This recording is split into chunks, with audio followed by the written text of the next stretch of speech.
Hi folks, interesting job on today. We've got a pair of Bose QC15s with a duff left speaker and a spare pair of drivers arrived today in the post, so we'll be replacing both left and right and hopefully leave us with a good working set of headphones. So here's a look at the spares. They're 40mm diameter, 32 ohms and rated at 20 milliwatts, and they came from an eBay seller called Maxi Nord for £8.90 each, which is probably not the cheapest you can buy replacements for, but hopefully because these are sold as premium that might be as good as, if not better than, the originals. I've seen on various forums that some of the cheaper ones don't really come up to the level of quality, so hopefully these will. So we start taking these things apart. There's the lead. See if we can get the battery out. The good thing about Bose headphones is the easy availability of spare parts. I replaced these Earpads about 2 years ago now, and I could have got the originals, but I replaced them with pattern parts. They don't want to come out, do they? And the pattern ones have been far more durable than the originals ever were. There we go.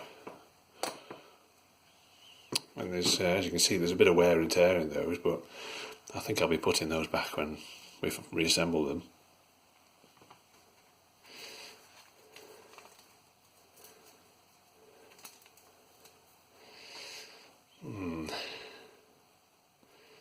Looks like 4 tiny little screws in there, so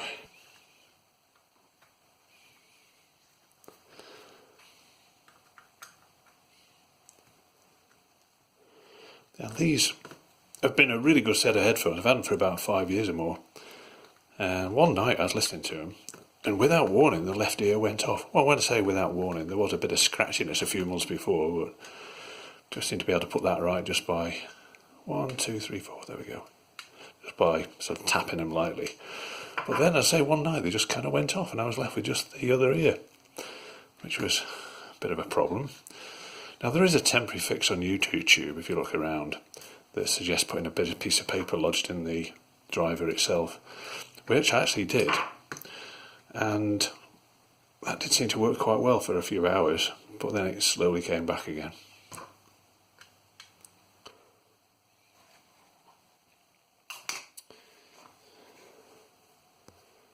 So look at that, isn't that a masterpiece? Wow. So the next question is, how do these drivers come out? This is the driver I'm just about to desolder, and this is the one I'm going to replace it with. It does look pretty much the same, but isn't it strange how we seem to have, I don't know if you can see these too well, but it looks like we've got a load of holes in the driver, all of which are sealed up by a piece of sticky tape. That's on the original.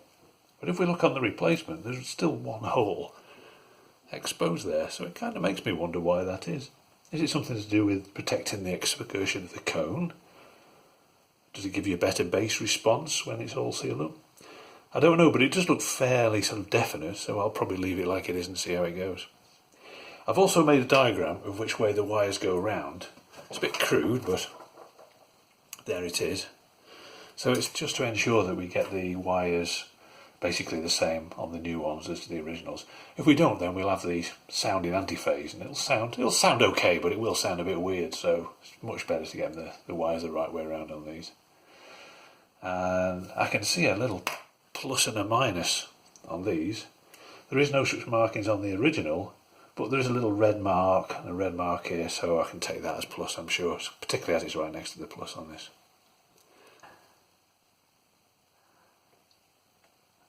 Number one, let's get the other one. There we go. So next job then is to find out what's holding this in.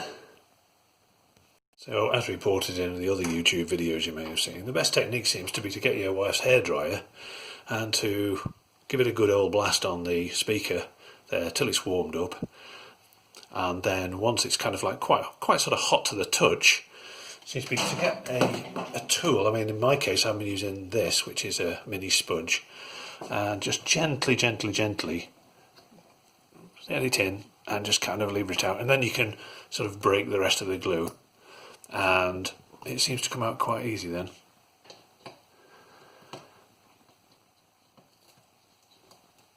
out he comes. So you can see the kind of thing that's holding it in. This sort of stuff. There's the first one out.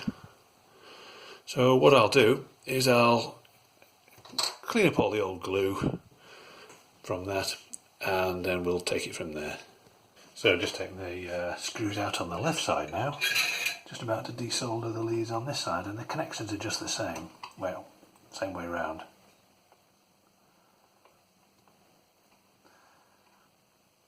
These seems to be coming off quite easily.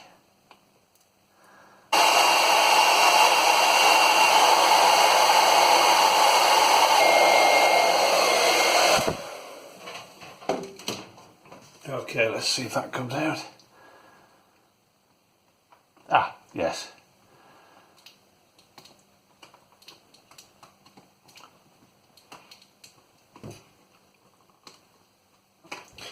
Yeah, he seems to come really slow at first, and then, ow, still quite warm.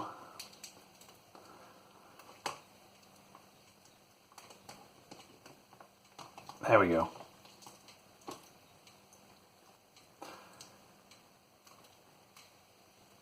There we go. So we've got our headphones now. The drivers, both of them, are out. We're all ready to put our new ones in. But just before I do, I noticed something which I've never seen before on these, which is there appears to be another little device in there, right over the tweezers of that one.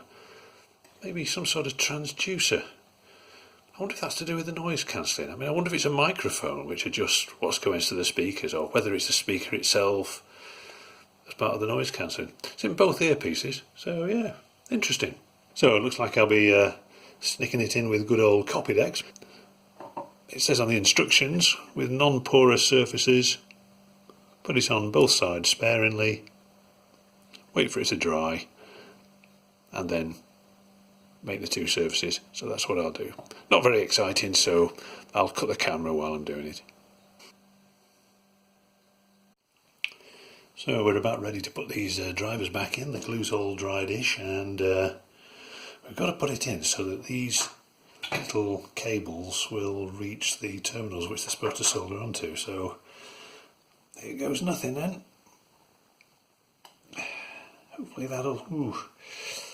Actually, I think this Copydex is quite okay for this job.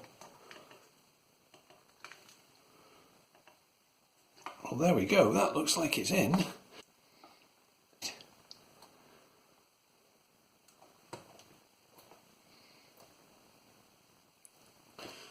Okay, so next job then is to put the soldering iron back on and solder them up.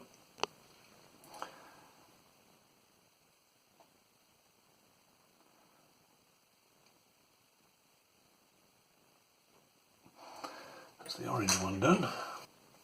If you're not a soldering person, then my advice is have a bit of a practice on something just to get the hang of things before you go ahead and solder these. They are quite a tricky little thing to solder, keep moving around. So to the other earpiece then.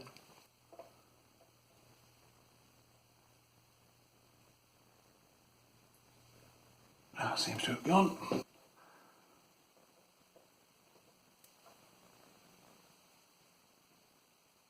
But that looks like it's done. And yeah, it's a bit tricky, and it looks that. It seems like the wires are moving around all over the place. I think if I had me time again, probably what I'd do is get a bit of duct tape and just sort of tape the wires a little bit further down from where I'm soldering, just to hold them in place. I think that'd probably be the best bet. But they're in. The right, what do you call it? And then the top of this thing goes underneath like that. I guess we've got to be careful because we don't want these screws falling through, so a bit of extra care is probably a good idea. But that feels good. Just do it loosely for now. Let's get some.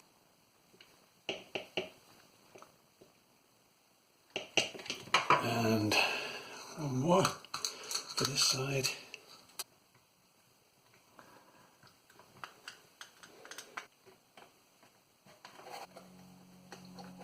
That seems alright.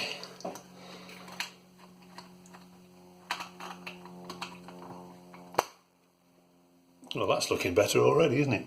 So it looks like we've got a bit of success. Just got to put the ear muffs back on again. But as you can see, these are showing signs of wear and tear. I've got a spare pair. I mean, these have been hanging around the cupboard for a long time. So what I'll do is just plop these on, and then I've got effectively a brand new set of headphones. So these kind of things don't wear out. They just get all dusty and horrible. Don't think there's any science to this. It just... there you go. How's that? Doesn't look too bad, does it? So, yeah. I mean, I've actually replaced these headphones now. These with another pair of Bose, but these are QC15s, the ones I've got, to replace them with the QC35s.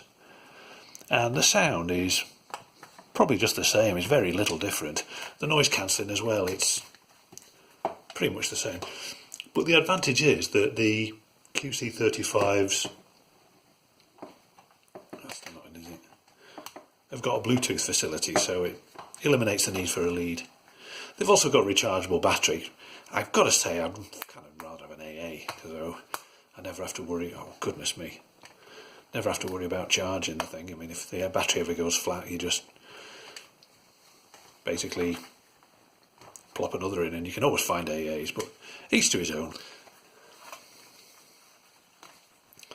Again, I've got both drivers replaced, brand new ear muffs back on, and all working and tested. So there we go. Thanks for watching, folks, and I'll catch you again very soon. Bye bye.